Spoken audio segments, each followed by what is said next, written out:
आनंद, इन दोनों वृक्षों के नीचे मेरा बिछोना बिछा दो।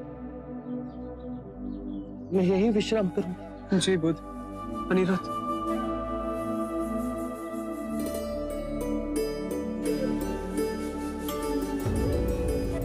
अनिरुद्ध, धर्म का स्वभाव तथागत है। तथागत का अर्थ है जो है, जैसा है।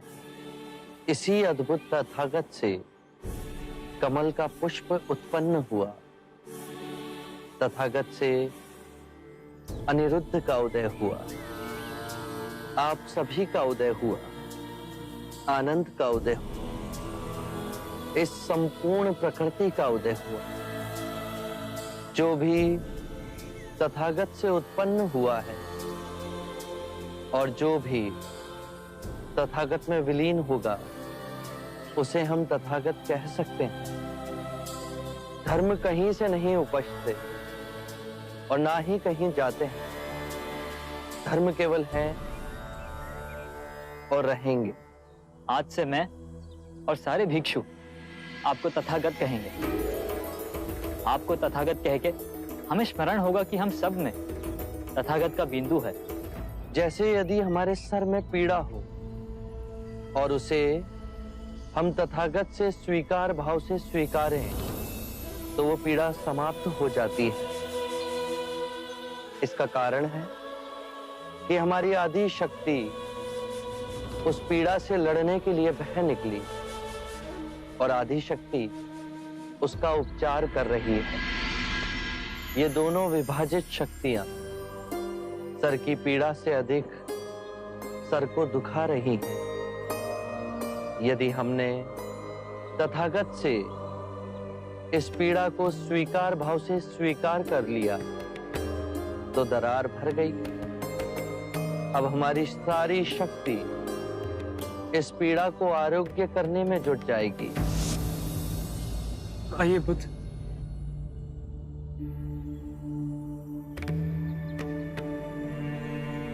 बुध, अपने जीवन में अदृश्य सत्य को भी अपने में यथार्थ कर हम दीन आत्माओं को दिखाया है आप।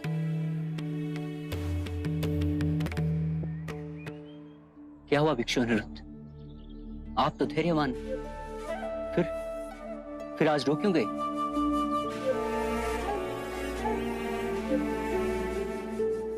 प्रिय भिक्षु, मुझे आज आभास हुआ है कि बुध आज रात्रि ही निर्वाण को प्राप्त होंगे।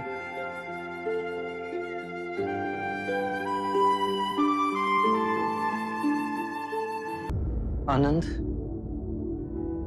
मेरा सिर उत्तर की ओर होना चाहिए। मैं दाईं ओर लेटूंगा। जी बुध।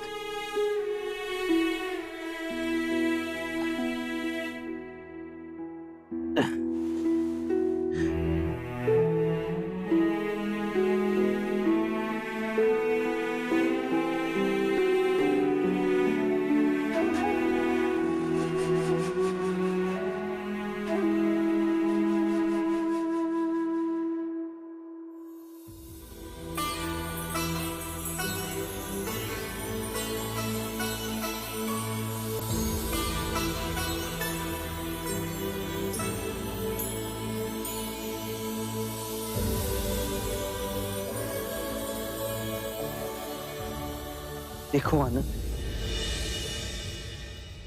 अभी तक बसंत ऋतु भी नहीं आई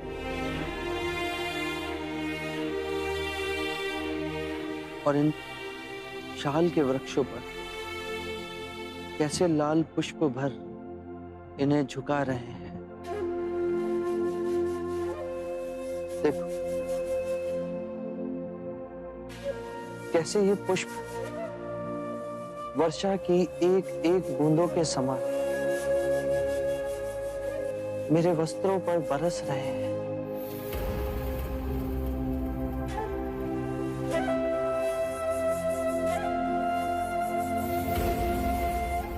कितना सौंदर्यवान है ये वन। और वहां पश्चिम से अस्त होते सूर्य की किरणें कैसे हर ओर अपना प्रकाश फैला रही है। क्या तुम साल की इन टहनियों में बहती वायु के संगीत को सुन पा रहे हैं? मेरा हृदय तो ये सब देख आनंद से विभोर हो गया है।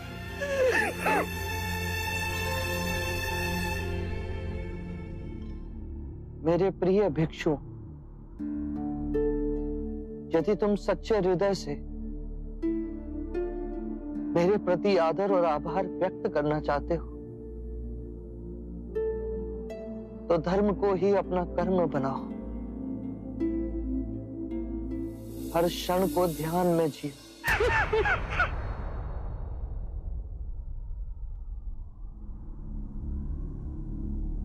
अनिरुद्ध, आनंद कहाँ है? उसे बुला के लाओ।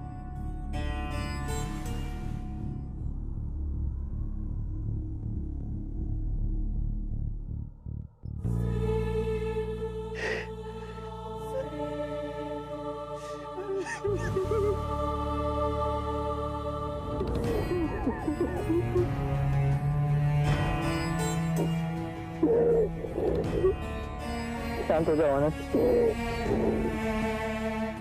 तुम्हें यूं रोता देख बुध व्यथित हो जाएंगे। शांत हो जाओ। चल, वो तुम्हें बुला रहे हैं।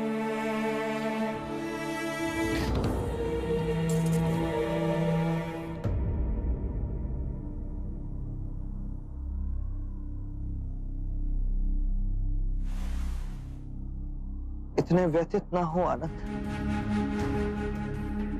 मैंने कितनी बार तुम्हें चेताया है कि सभी धर्म अनित्य हैं। जन्म में मृत्यु के पदचाप है, मिलन में वियोग की सूचना है, लहर के उठने में गिरने की प्रकृति। यदि मृत्यु ना हो तो जन्म कैसे संभव है आनंद? तुमने अपने हृदय और आत्मा से मेरी बहुत सेवा की। मैं तुम्हारा अत्यंत आभारी हूं। तुम में अनेक गुण, किंतु तुम इन सभी गुणों से आगे जा सकते हो। थोड़ा सा प्रयास करो तो तुम भी जन्म और मृत्यु के बंधन को काट सकोगे। तुम आत्म मुक्ति प्राप्त कर सकते हो, प्रत्येक दुख से उबर सकते हो। और मैं जानता हूं कि तुम ये सब कर सकते हो, और मुझे तुम्हारी इस चेष्टा से प्रसन्नता मिली।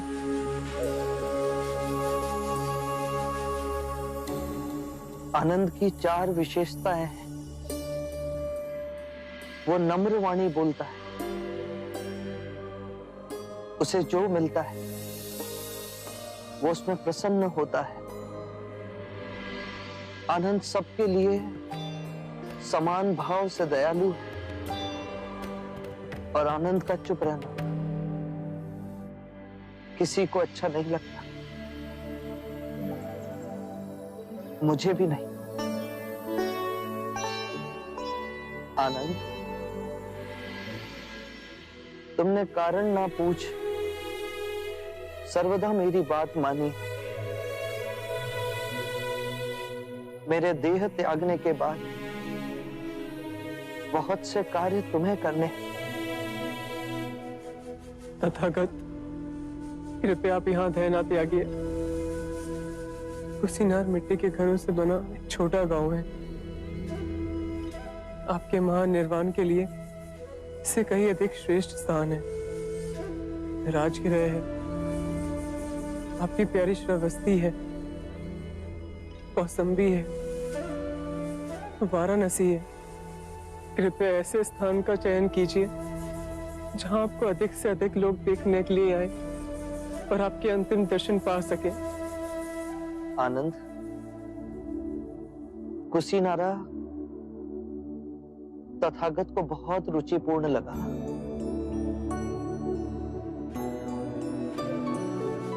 छोटा सा मिट्टी के घरों का गांव, साल के वृक्षों से वर्षा की एक एक बूंदों की तरह टपकते हुए ये पुष्प। आनंद, देह त्यागने से पहले देखो मुझ पर किस तरह बरस रहे हैं।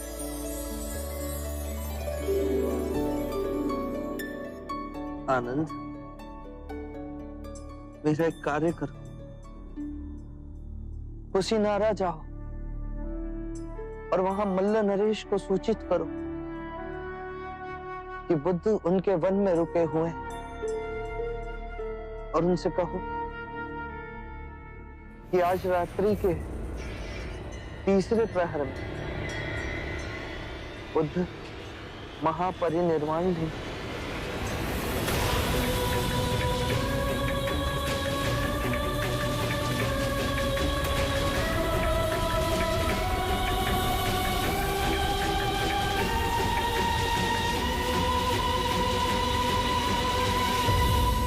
आज रात्रि के तीसरे पहर अब महापरिनिर्वाण लेंगे।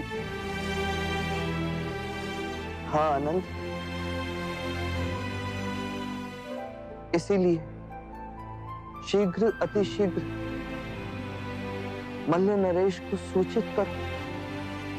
यदि मैं आपको छोड़ गया और नहीं आनंद, रात्रि के तीसरे प्रहर से पहले नहीं। मैं भावी समय में देख रहा हूं, मेरे महापरिनिर्वाण के पश्चात कहीं मल्ल नरेश ये ना कहे कि मैंने उनके ही वन में महापरिनिर्वाण लिया और उन्हें सूचित भी नहीं किया गया। जब तक आनंद है आपकी हर इच्छा पूर्ण होगी बुद्ध। मैं अभी जा मलाजा को सूचित कराता हूं।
याद रहे,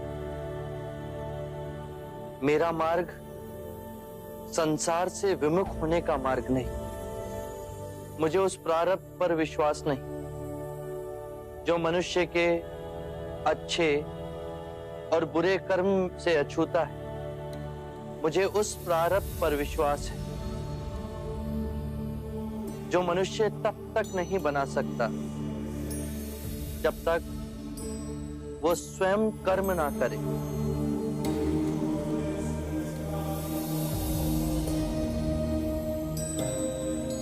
हमने मां समान पृथ्वी को दुखदाई बना दिया।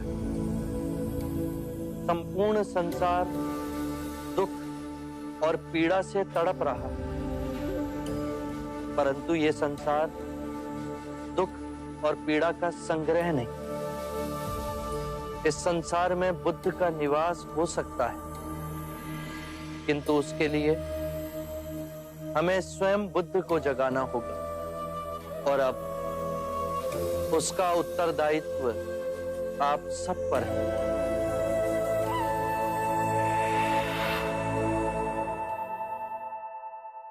अज्ञान ही दुख, भ्रम, चिंता को जन्म देता है। क्रोध, लोभ, अभिमान, स्वाभिमान, ईर्ष्या इसी अज्ञान की संतान है। माया का खेल विपरीत का है, दो रूपों का है, परंतु जीवन और मरण दो नहीं, एक ही है। हमें इस भ्रम को दूर करना है। यदि एक बार यह भ्रम दूर हो गया तो हम अपना संपूर्ण जीवन कारावास में नहीं, स्वतंत्रता में जी सकते हैं। शील, समाधि, प्रज्ञा और आर्य अष्टांग मार्ग से इस भ्रम को दूर किया जा सकता है। एक बार पुनः दोहराता हूं,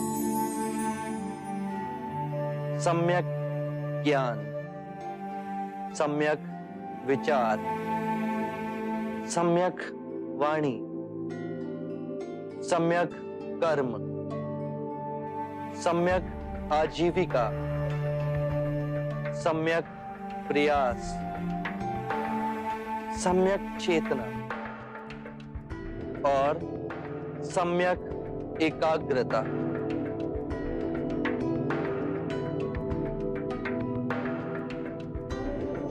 जिसकी निद्रा उड़ गई हो उसके लिए रात्रि बहुत लंबी है।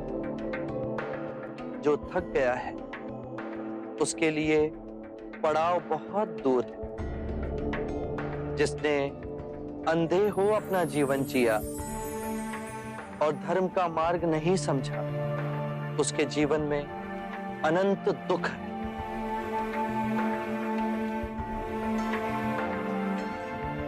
किसी भी बात पर, चाहे वो आपने कहीं पढ़ी हो या किसी महानुभाव का कहना हो या मेरे ही कहे हुए वचन ही क्यों ना हो, सहजता से विश्वास मत करना। जब तक वो तुम्हारी बुद्धि, तुम्हारे विवेक और तुम्हारे सामान्य समझ की कसौटी पर खरा ना उतरे।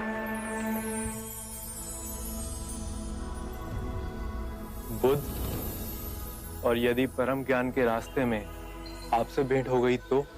यदि परम ज्ञान के मार्ग में कोई भी मिले उसे गले ना लगाना। यदि मार्ग में बुद्ध भी मिले तो उनके मुंह में भी मत हंसना। चाहे उस मार्ग पर तुम्हें पिता ही क्यों ना मिले, उनके मोहवश भी मत आना। अपने जीवन को पूर्ण स्वेच्छा से जीना, किसी के बंधन में ना जीना।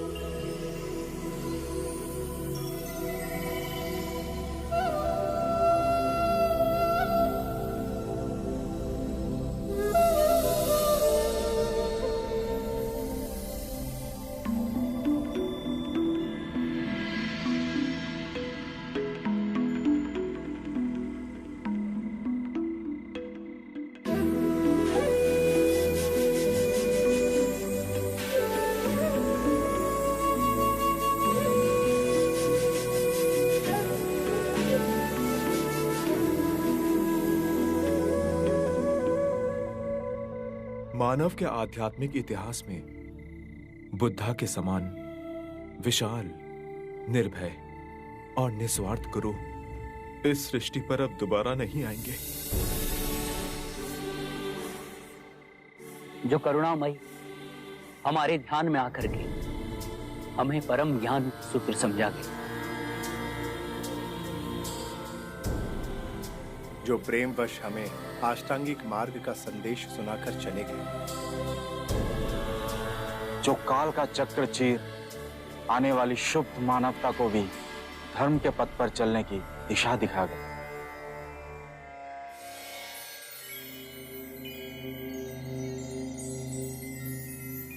बुद्धं शरणं गच्छामि। मृत्यु का भय उसे ना होगा जिसने अपना जीवन बुद्धिमानी से जिया।